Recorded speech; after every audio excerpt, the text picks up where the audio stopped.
শিৱসাগৰত পুনৰ অপাৰেশ্যন বনচাইন অভিযান জিলা প্ৰশাসনৰ জাতীয় জনগোষ্ঠীয় সংগঠনৰ বিষয়ববীয়ালৈ সমন জাৰি কৰা হৈছে। প্ৰতিবাদ উত্তেজনাপূৰ্ণ মন্তব্য দিলে গ্ৰেপ্তাৰৰ লগতে ভৰিব লাগিব জৰিমনা। ভাৰতীয় ন্যায় সংহিতা ১৬৪ অনুসৰি জাননী জাৰি কৰিছে প্ৰশাসনে। কেইবাটাও জনগোষ্ঠীয় সংগঠনৰ নেতৃত্বলৈ প্ৰশাসনৰ সমন জাৰি।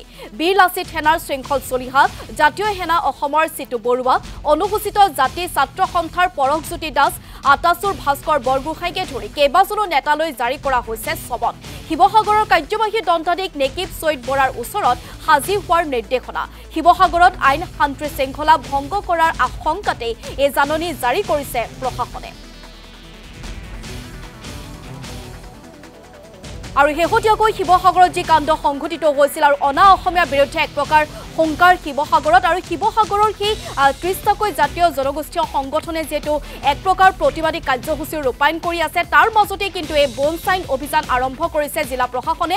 আৰু কেইবাগৰাকীও নেতালৈ যিহেতু সমন জাৰি কৰা হৈছে, কিন্তু তাৰ সমান্তৰালকৈ বা এই সমন জাৰি কৰাৰ পিছতেই শৃংখল চলিহাই ফেচবুক পোষ্ট এটা দিছে। সেই পোষ্ট আমি ইতিমধ্যে আপোনালোকক দেখুৱাইছোঁ। আৰু কোনো কাৰণতেই বনচাইন নামানো লাগিলে জেল যাম, জাতিতকৈ জেল ডাঙৰ নহয় আৰু নহয়, এই কথা ইতিমধ্যে পোষ্ট কৰিছে শৃংখল চলিহাই।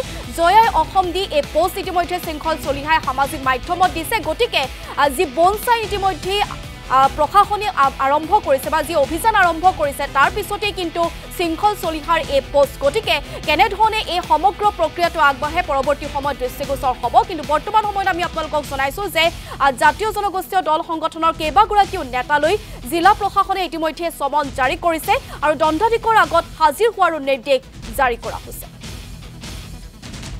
শিৱসাগৰ জিলা প্ৰশাসনে অৰ্থাৎ শিৱসাগৰ জিলাৰ আয়ুক্তগৰাকীয়ে এটা কথা স্পষ্ট কৰি দিলে যে তেওঁ খিলঞ্জীয়াৰ পক্ষত নাই।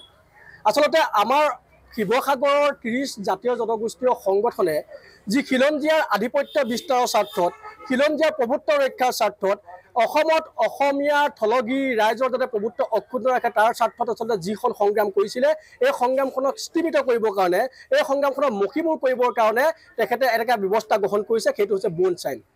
আমি স্পষ্ট ৰূপত কাৰ্যবাহী দণ্ডাধীশগৰাকীক সুধিছিলোঁ যে আমাক কিহৰ কাৰণে মতা হৈছে, কিহৰ কাৰণে বনচাইন বিচৰা হৈছে।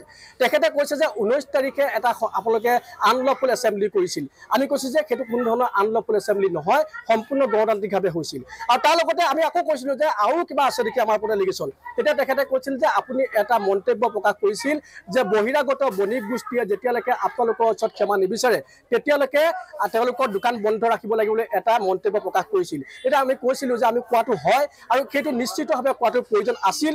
জাতিৰ স্বাৰ্থত কেতিয়াবা আইনৰ উৰ্ধত থাকি হ'লেও কিছুমান মন্তব্য কৰিব লাগিব, কিছুমান কাম কৰিব লাগিব, কেৱল জাতিৰ স্বাৰ্থত, ব্যক্তিগত স্বাৰ্থত নহয়।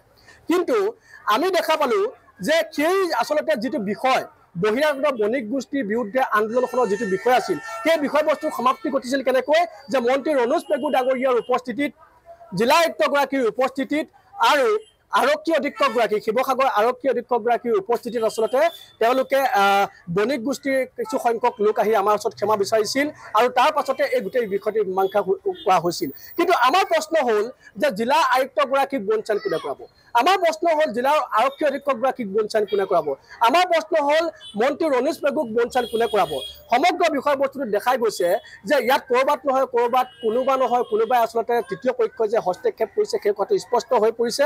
দুখনকৈ আন্দোলন ইয়াত চলিছে, এখন পমুৱা মুছলমানৰ বিৰোধী আন্দোলন আৰু আনখন হ'ল বহিৰাগত বণিক গোষ্ঠীৰ বিৰোধী আন্দোলন। আৰু এই আন্দোলনখন এইকাৰণে চলিছে যে অসমত অসমীয়াৰ খিলঞ্জীয়াৰ থলগী ৰাইজৰ আধিপত্য বিস্তাৰ হ'ব লাগে। কিন্তু আমি দেখা পালোঁ যে পমুৱা মুছলমানৰ বিৰুদ্ধে সঁচা যিখন আন্দোলন, এই আন্দোলনখনৰ সন্দৰ্ভত এই চৰকাৰখন বা এই যিটো প্ৰশাসন ব্যৱস্থা কিন্তু নিমাত হৈ আছে।